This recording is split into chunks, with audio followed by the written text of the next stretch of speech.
But with that being said, we're going to move on to the final segment. And I'll be sharing my college football first round predictions. So I'll be sharing all my game predictions for the first round of the college football playoffs this weekend. Now have it. Oregon, Georgia, Arizona State, and Boise State are all on bye weeks for winning their respective conferences and being wowed by the committee of how they did it. So those 4 teams are on a bye week for the first round of the college football playoffs. So everybody else will be active and playing. So we get a game on Friday night that will kick off the tournament. You will have Indiana going on the road to play Notre Dame. Now, in this game, there's 2 different styles and matchups between Indiana and Notre Dame.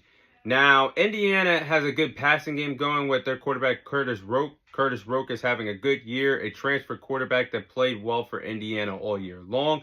It'll be interesting to see if Indiana's defense can stop the zero in and stop the run for Notre Dame in this ball game. So Indiana offensively is averaging 43 points per game. Notre Dame's defense is only allowing 13 points per game. So iron sharpens iron. Somebody's going to see which one wins the offensive battle or the defensive battle between Indiana and Notre Dame in this ball game. So Notre Dame's offense allows 30 points. Notre Dame's offense actually averages 39 points per game. The blueprints for this victory, if both teams want to move on to the next round in the college football playoffs. Now, you're looking at something that is going to have to go well for Indiana. Curtis Roke, their quarterback, he's going to have to pass the ball well. I just raved about him, how he had a good transfer year. He's going to have to sling the rock. And this year, he's played well for Indiana. He's completed 70% of his passes, thrown for 2,827 passing yards, 27 passing touchdowns. Notre Dame, when they did play against a solid opposition in the passing game, that was against USC, but they played against the backup quarterback that USC had for that ball game against Notre Dame. And they got torched in the passing game because the backup for USC had 360 passing yards in that loss against Notre Dame. So they got torched in the passing game. The secondary got torched by allowing 360 yards to a backup quarterback in that game. So Notre Dame's secondary's got to be alert. But how about Notre Dame's quarterback and Riley Leonard? I think he's going to be a part of the blueprint of why Notre Dame has to beat Indiana. The quarterback transfer from Duke has played very well for Notre Dame this year.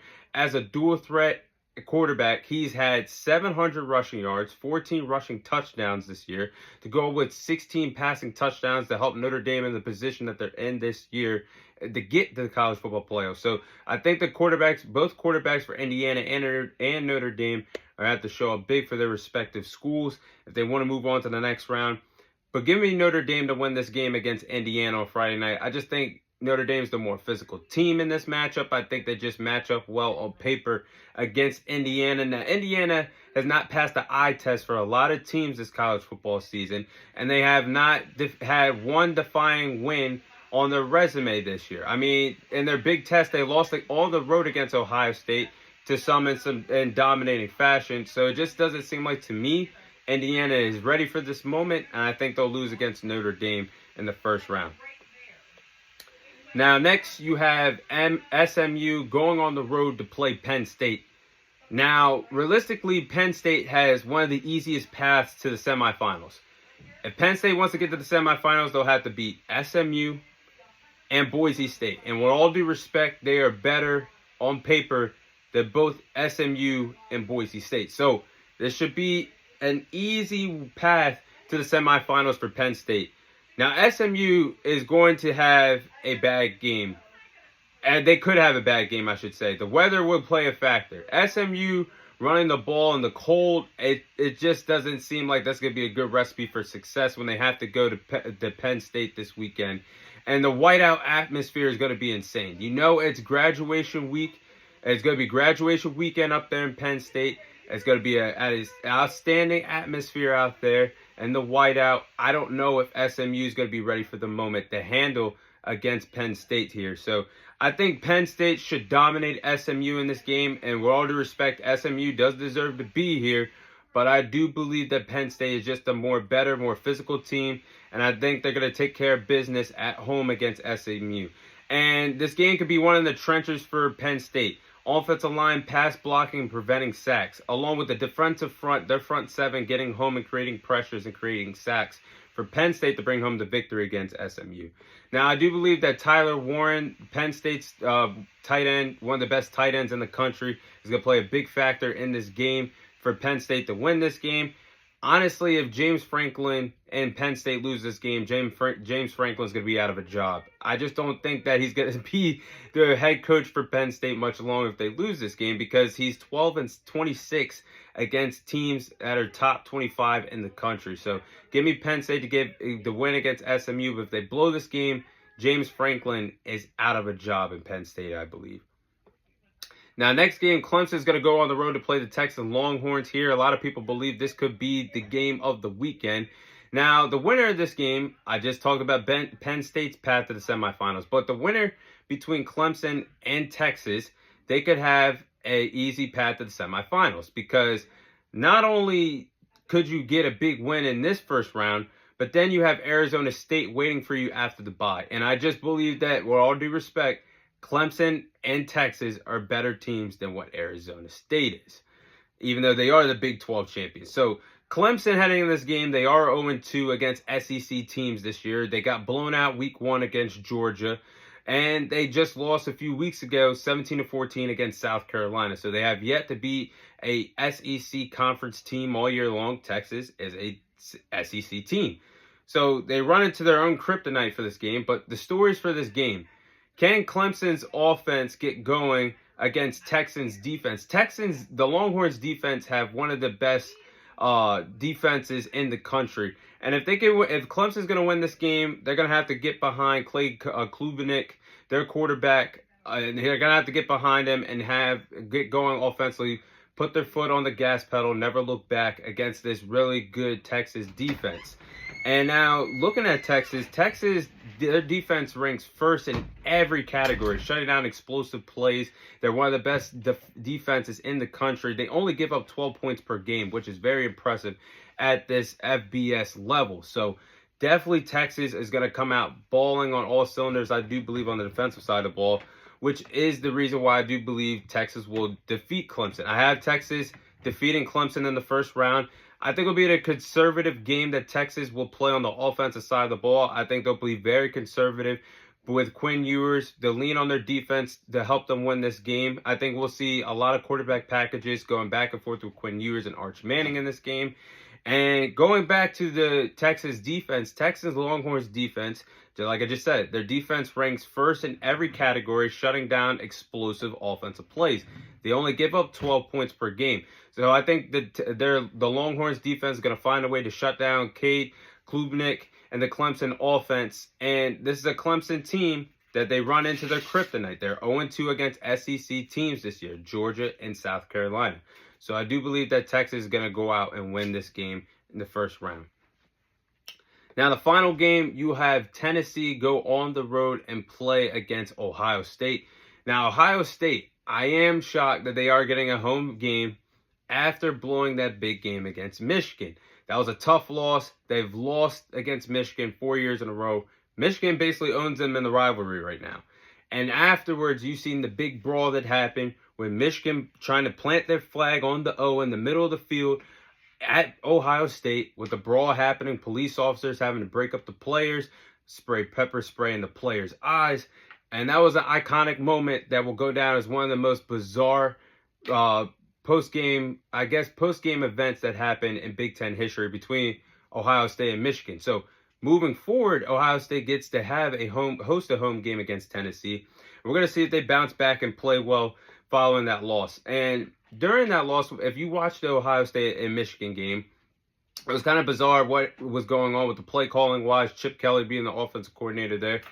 It didn't look like they didn't know what they wanted their identity to be, either passing the ball or running the ball all game long, which, in my opinion, left Will Howard out of a lot of situations where he could have aired it out and possibly helped Ohio State beat Michigan. But moving on now, the blueprints to victory for Tennessee and Ohio State. Starting off with Tennessee, I think Tennessee's going to have to run the ball well with Dylan Sampson. Their running back, he's been very effective in the backfield for Tennessee all year long. Nearly has 1,500 rushing yards, 22 rushing touchdowns this year. Ohio State has had a very tough time at stopping the run all year long against teams that definitely like to run the football.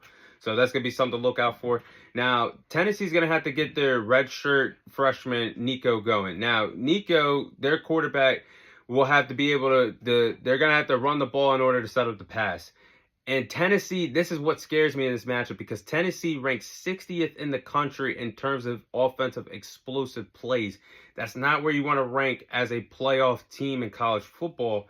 With that being said, I'm not going to rule them out, but in terms of being blown out, but I think the game could be competitive.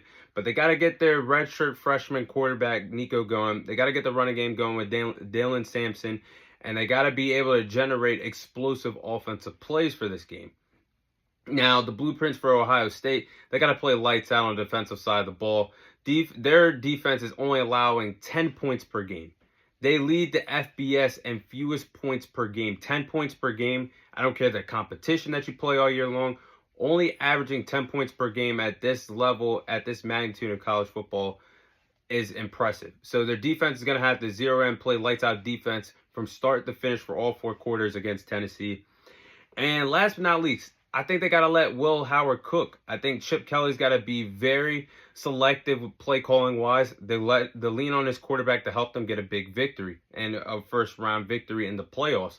Now, Chip Kelly should have him prepared for Will Howard to throw the ball and air it out again in the first round to get his wide receivers like Jeremiah Smith and Emeka Egbuka going in the passing game for Ohio State. I think that's what they're going to have to lean on.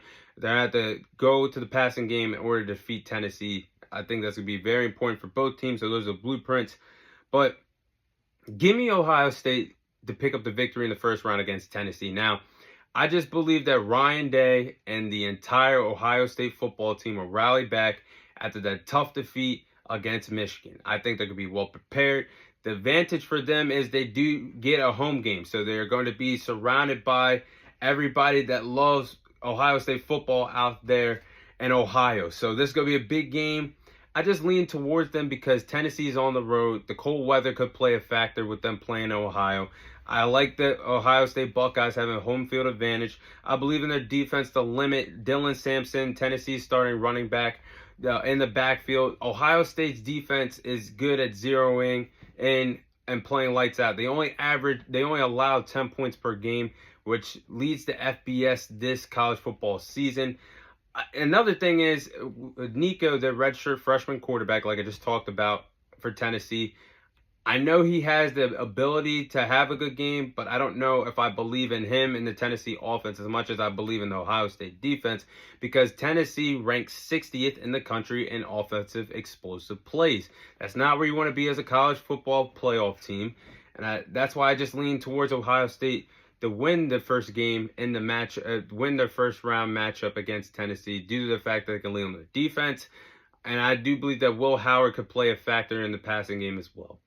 So that is my college football first round predictions. That is all the time I have for you guys today. Thank you guys for watching. Thank you guys for listening. This is your host, Thomas Tyree, signing off. And I'll see you guys on next week's episode.